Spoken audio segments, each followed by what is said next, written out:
আকাশবাণী কলকাতা। স্থানীয় সংবাদ পড়ছি ধৃতি সেন শর্মা। বিশেষ খবর হলো, নকল পাসপোর্টের রমরমা রুখতে নতুন অ্যাপ আনছে রাজ্য সরকার। পশ্চিমবঙ্গ সারা দেশে অনুপ্রবেশকারী এবং জঙ্গিদের সরবরাহের প্রবেশপথ হয়ে উঠেছে বলে বিজেপি অভিযোগ করেছে। তৃণমূল কংগ্রেস অবশ্য অভিযোগ খণ্ডন করে পাল্টা দাবি করেছে বিএসএফ তাদের দায়িত্ব পালনে ব্যর্থ। আইনি জটিলতার কারণে ২০২৩-এর টেট পরীক্ষার ফল প্রকাশের আপাতত সম্ভাবনা নেই বলে প্রাথমিক শিক্ষা পর্ষদের সভাপতি জানিয়েছেন। সন্দেশখালী সফরে মুখ্যমন্ত্রী আজ কাটমানি নিয়ে সরব হয়ে বলেন, সরকারের কল্যাণমূলক প্রকল্পের সুবিধে পেতে কোনো অর্থ লাগে না, তা জনগণের অধিকার। কলকাতা স্টার থিয়েটারের নাম বদলে বিনোদিনী থিয়েটার করার কথাও ঘোষণা মুখ্যমন্ত্রীর। তথ্য ও সম্প্রচার মন্ত্রকের আধিকারিক সম্রাট বন্দ্যোপাধ্যায় আইআইটি খড়গপুরের সমাবর্তনে স্বর্ণপদক লাভ করেছেন। সন্তোষ ট্রফির ফুটবলের ফাইনালে আগামীকাল বাংলা কেরালার মুখোমুখি হবে। আসছে বিস্তারিত খবরে। নকল পাসপোর্টের রমরমা রুখতে নতুন অ্যাপ আনছে রাজ্য সরকার। এই অ্যাপের মাধ্যমে পাসপোর্ট আবেদনকারীর যাবতীয় নথি অনলাইনে যাচাই করা হবে বলে জানা গেছে। এরপর একজন পুলিশকর্মী আবেদনকারীর বাড়িতে গিয়ে সব তথ্য যাচাই করে নিজের ও আবেদনকারীর ছবি অ্যাপে আপলোড করবেন। এর মাধ্যমে খুব সহজেই বোঝা যাবে সংশ্লিষ্ট আবেদনকারীর পাসপোর্ট ভেরিফিকেশনের ক্ষেত্রে কোন পুলিশকর্মী যুক্ত রয়েছেন। এছাড়া পাসপোর্টের আবেদনের ক্ষেত্রে জাল আধার কার্ড ব্যবহার করা হচ্ছে কিনা তাও ওই অ্যাপের মাধ্যমে পরীক্ষা করে দেখা হবে। এজন্য আধার কর্তৃপক্ষের সঙ্গেও চুক্তি হয়েছে। সংশ্লিষ্ট আবেদনকারীর আধার খতিয়ে দেখার জন্য এই অ্যাপে আধার স্ক্যান করা হবে। তার মাধ্যমে ওই আধার আসল নাকি জাল তা সহজেই বোঝা যাবে। অ্যাপ ব্যবহার করে ভুয়ো নথি দিয়ে পাসপোর্ট তৈরিতে লাগাম টানা যাবে বলে রাজ্য সরকার আশাবাদী। উত্তর চব্বিশ পরগনার বাগদায় বাংলাদেশ থেকে এদেশে অনুপ্রবেশকারী এক ব্যক্তি এদেশের নাগরিককে নকল বাবা সাজিয়ে জাল আধার ও ভোটার কার্ড তৈরি করায় ব্যাপক চাঞ্চল্য ছড়িয়েছে। বাংলাদেশ থেকে বিনা পাসপোর্টে ভারতে অনুপ্রবেশ এবং জাল আধার ও ভোটার আই কার্ড তৈরির অভিযোগে গ্রেপ্তার ভারতীয় নকল বাবা ও বাংলাদেশি ছেলে। আমাদের সংবাদদাতা জানাচ্ছেন, বাংলাদেশের যশোরের বাসিন্দা মেহবুব হোসেন রাসেল এদেশে এসে রাহুল মণ্ডল নাম নেয়। তারপর বাগদা থানার দুর্গাপুরের বাসিন্দা মাসুদ মণ্ডলকে বাবা সাজিয়ে ভারতীয় পরিচয়পত্র তৈরি করে সে। খবর পেয়ে বাগদা থানার পুলিশ মাসুদ ও রাসেল ওরফে রাহুলকে গ্রেপ্তার করে। এদের আজ বনগাঁ মহকুমা আদালতে তোলা হলে ৫ দিনের পুলিশ হেফাজতে পাঠানো হয়। পশ্চিমবঙ্গ অনুপ্রবেশকারী এবং জঙ্গিদের প্রবেশ পথ হয়ে উঠেছে বলে বিজেপি আবারও অভিযোগ করেছে। কলকাতায় আজ এক সাংবাদিক বৈঠকে বিরোধী দলনেতা শুভেন্দু অধিকারী জানিয়েছেন, মেডিকেল ও ট্যুরিস্ট ভিসায় এদেশে ঢুকে অনুপ্রবেশকারীরা এখানেই বসবাস এবং ভোট ব্যাংক করছেন। এ রাজ্যে কোনো জঙ্গি ধরা পড়লে শাসক দল পুলিশ প্রশাসনকে আড়াল করতে বিএসএফ ওপর দায় চাপাচ্ছে। যারা এখানে ঢুকে পড়ছেন অবৈধভাবে উইদাউট ভিসা পারমিট এবং ভিসা পারমিট নিয়ে এসে মেডিকেল ভিসা বা ট্যুরিস্ট ভিসার নাম করে এসে ঢুকে থেকে যাচ্ছেন, এর বেরোচ্ছেন না এবং ভোট ব্যাংক তৈরি করছেন। এবং আমরা আশ্চর্য হয়ে যাচ্ছি যখনই এই সব ধরা পড়ছে, সত্য লুকানো যাচ্ছে না। এই রাজ্যে শাসক দল তৃণমূল কংগ্রেস এবং টেম্পোরারি ডিজিপি, যিনি অ্যাডিশনাল চার্জে আছেন, তিনিও বিএসএফ এর দিকে আঙুল দেখাচ্ছেন। বিরোধী দলনেতার দাবি, রাজ্যে বিএসএফ এর নজরদারি সীমানা বাড়ানোর বিষয়ে কেন্দ্রের সিদ্ধান্তের বিরুদ্ধে ২০২১ সালে রাজ্য সরকার বিধানসভায় প্রস্তাব পাশ করে। কাঁটাতারের বেড়া দেওয়ার জন্যও রাজ্য সরকার বিএসএফকে জমি দেয়নি। জমি অধিগ্রহণ কেন্দ্রের নয়, রাজ্য সরকারের এখতিয়ারভুক্ত। তাই রাজ্য কেন বিএসএফকে দায়ী করছে, তিনি সেই প্রশ্ন তোলেন।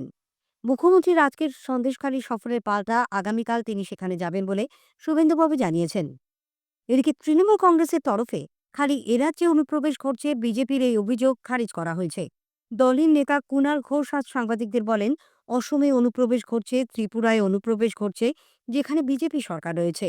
কুণালবাবু বলেন, সীমান্ত সুরক্ষার দায়িত্ব কেন্দ্রের বিএসএফ এর, সেই দায়িত্ব পালনে তারা ব্যর্থ হয়েছে। সীমান্তটা ফেল করছে অমিত শাহের বিএসএফ, তাই ঢোকে। ওপাশে ত্রিপুরায় ঢুকছে বিজেপি, ওখানে অসম বিজেপি, এপাশে বাংলা, এগুলো সিপিএম জমানাতে হয়ে এসছে, অন্য রাজ্যে হচ্ছে। এর মূল দায়িত্ব কেন্দ্র। বিএসএফ বর্ডার সিকিউরিটিকে ফেল করছে, আর সেন্ট্রাল আইবি দেশের মধ্যে এদের মুভমেন্টে ফেল করছে, ফলে রাজ্যের পুলিশগুলোকে ধরতে হচ্ছে। বনগাঁ পুর এলাকায় কাশ্মীরি শাল বিক্রেতাদের সংখ্যা হঠাৎ বৃদ্ধি পাওয়ায় পুর কর্তৃপক্ষ আশঙ্কা প্রকাশ করেছে। শাল ব্যবসার আড়ালে জঙ্গি গ্রেপ্তার হতেই বনগাঁর শাল ব্যবসায়ীদের সঠিক পরিচয় জানতে পুরসভার চেয়ারম্যান পুলিশকে চিঠি দিয়েছেন। সালে টেট পরীক্ষার ফল প্রকাশের আপাতত কোনো সম্ভাবনা নেই বলে প্রাথমিক শিক্ষা পর্ষদ জানিয়েছে। আইনি জটিলতার কারণে ফল প্রকাশ করা সম্ভব হচ্ছে না বলে পর্ষদ সভাপতি গৌতম পাল জানান। তিনি বলেন, 2017 এবং 2022 সালে টেট নিয়ে থাকা জটিলতা না মেটা পর্যন্ত ফল প্রকাশ করা যাবে না। ওই 2 বছরের পরীক্ষার পাশাপাশি 2023 সালে টেট পরীক্ষা নিয়েও মামলা হয়েছে। সব মিলিয়ে এখন এমন পরিস্থিতি যে গত বছরের পরীক্ষার ফলই প্রকাশ করা যাচ্ছে না। প্রাথমিক নিয়োগ দুর্নীতিকাণ্ডে ধৃত সুজয় কৃষ্ণ ভদ্র আজ আদালত যাওয়ার পথে অসুস্থ হয়ে পড়ায় ইডির চার্জ গঠন প্রক্রিয়া পিছিয়ে গেল। আগামী 2রা জানুয়ারি এই সংক্রান্ত পরবর্তী শুনানি হবে। হাসপাতাল কর্তৃপক্ষের কাছ থেকে তার মেডিকেল রিপোর্ট চেয়ে পাঠিয়েছে আদালত। প্রেসিডেন্সি জেল থেকে আজ সকালে আদালতে নিয়ে যাওয়ার সময় হঠাৎ জ্ঞান হারান কালীঘাটের কাকু নামে পরিচিত সুজয়। গুরুতর অসুস্থ অবস্থায় তাকে এসএসকেএম হাসপাতালে নিয়ে যাওয়া হয়। কাঁথি সমবায় ব্যাংকের নির্বাচন বাতিলের দাবিতে কলকাতা হাইকোর্টের দ্বারস্থ বিজেপি। দলের নেতা শঙ্কর বেরা সহ 51 জন বিজেপি সমর্থিত প্রার্থীর অভিযোগ, নির্বাচনে ব্যাপক ছাপ্পা, সন্ত্রাস ও রিগিং হয়েছে। তৃণমূল কংগ্রেস নেতা সুপ্রকাশ গিরির প্রত্যক্ষ মদতে নির্বাচনে কারচুপি হয়েছে বলে তাদের দাবি। সুপ্রিম কোর্টের নির্দেশ অনুযায়ী সিসিটিভি ফুটেজ এবং সমস্ত নির্বাচনী নথি সংরক্ষণের নির্দেশ দিয়েছেন বিচারপতি শম্পা দত্ত পাল। কোচবিহার দিনহাটার পুরসভার চেয়ারম্যান গৌরীশঙ্কর মাহেশ্বরী আর পদত্যাগ করেছেন। সম্প্রতি পুরসভার বিল্ডিং বিভাগের দুর্নীতি সামনে আসায় তিনি বোর্ড মিটিংয়ে এই পদত্যাগপত্র পেশ করেন। স্থানীয় সংবাদ শুনছেন আকাশবাণী কলকাতা কেন্দ্র থেকে। আমাদের সংবাদ শোনা যাবে ইউটিউব চ্যানেল আকাশবাণী সংবাদ বাংলা, ফেসবুক ও ইনস্টাগ্রাম আকাশবাণী সংবাদ কলকাতা এবং এক্স হ্যান্ডেল এআইআর নিউজ কলকাতাতে। এখন বিজ্ঞাপন, পরে রয়েছে বাকি খবর।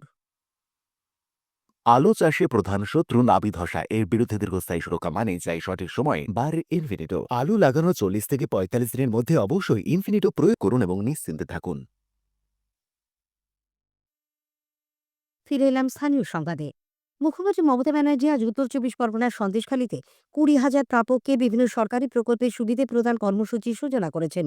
ঋষি অরবিন্দ মিশন মাঠে ও প্রশাসনিক সভা থেকে সন্দেশখালীর জন্য একগুচ্ছ প্রকল্পের কথা ঘোষণা করে কাটমানি নিয়ে সরব হন তিনি। মুখ্যমন্ত্রী বলেন, সরকারের কল্যাণমূলক প্রকল্পের সুবিধে পেতে কোনো অর্থ লাগে না, তা জনগণের অধিকার। কাউকে গভর্নমেন্টে কোনো স্কিমের জন্য দেবেন না, কারণ টাকাটা সরকারের, টাকাটা জনগণের, টাকাটা আপনার, আপনার পরিবারে, আপনার অধিকার আপনাকে দিয়ে দেওয়া হয়েছে। মুখ্যমন্ত্রী আরও জানান, দুর্গম এলাকাগুলিতে সরকারি প্রকল্পের সুবিধে দ্রুত পৌঁছে দিতে জানুয়ারির শেষ সপ্তাহ থেকে ফেব্রুয়ারির প্রথম সপ্তাহ পর্যন্ত দুয়ারে সরকার শিবির করা হবে। বাংলার বাড়ি প্রকল্পে রাজ্যের 12 লক্ষ মানুষের কাছে বরাদ্দ অর্থের 50% পৌঁছে গেছে। কলকাতার স্টার থিয়েটারের নাম বদলে বিনোদিনী থিয়েটার করার কথাও ঘোষণা করেন তিনি। 1 জানুয়ারি আসছে, আপনারা সবাই স্টার থিয়েটারের নাম শুনেছেন, খুবই বিখ্যাত। আমি মেয়রকে অলরেডি বলেছি, স্টার থিয়েটারের নাম বদল করে আমরা বিনোদিনী থিয়েটার করব। তার কারণ এটাও একটা মা বোনের সম্মান জানানোর জন্য এটা আমাদের সিদ্ধান্ত। সন্দেশখালী ফেরার পথে ডুমুরজলা হেলিপ্যাডে মুখ্যমন্ত্রী জানান, উদ্ধার হওয়া বাঘিনী ভালো আছে। মুখ্যমন্ত্রীর সফরের আগে আজ তৃণমূল কংগ্রেসে যোগ দিয়েছেন সন্দেশকারী আন্দোলনের অন্যতম নেতা সুজয় মণ্ডল। বিজেপি নেত্রী রেখা পাত্রের রাজনৈতিক গুরু হিসেবে পরিচিত সুজয় মাস্টার দলীয় কার্যালয়ে তৃণমূলের পতাকা হাতে তুলে নেন। রাজ্যের মুখ্য নির্বাচনী আধিকারিক আরিজ আফতাব আগামীকাল অবসর গ্রহণ করছেন। 2017 সালের ফেব্রুয়ারি মাস থেকে তিনি ওই পদে রয়েছেন। তথ্য সম্প্রচার মন্ত্রকের সিভিল সার্ভিস আধিকারিক সম্রাট বন্দ্যোপাধ্যায় আইআইটি খড়গপুরের Rajiv Gandhi school of intellectual property law থেকে আইন বিষয়ে স্নাতক ডিগ্রি লাভ করেছেন। আজ আইআইটির 70তম সমাবর্তন অনুষ্ঠানে তাকে স্বর্ণপদক দিয়ে সম্মানিত করা হয়। সমাবর্তন অনুষ্ঠানে তার অনুভূতির কথা আকাশবাণীকে জানালেন সম্রাট। আমি সম্রাট Bandyopadhyay, civil services officer, class 1 gazetted, government of India. আমি এখন এলএলবি ল ডিগ্রি এখানে পড়েছি। এর আগেও আমি এখানে এমবিএ পড়েছি আইআইটি ইনস্টিটিউটে। আর আজকে 70th কনভোকেশন সেরিমনি হচ্ছে। আর আমি inspired by honourable prime minister Narendra Modi sir, যেখানে ইম্পর্টেন্ট ওনার যে ভিশনটা আছে খুবই দূরগামী।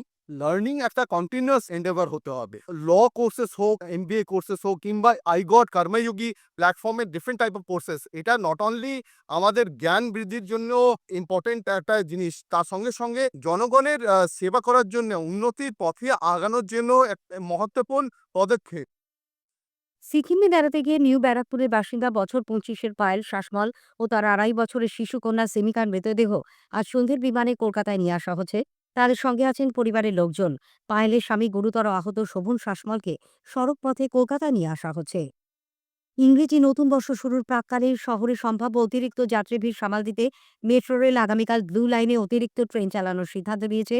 এদিকে বর্ষবরণের রাতে যাত্রী সুরক্ষায় মেট্রো রেল নিরাপত্তা ব্যবস্থা জোরদার করেছে।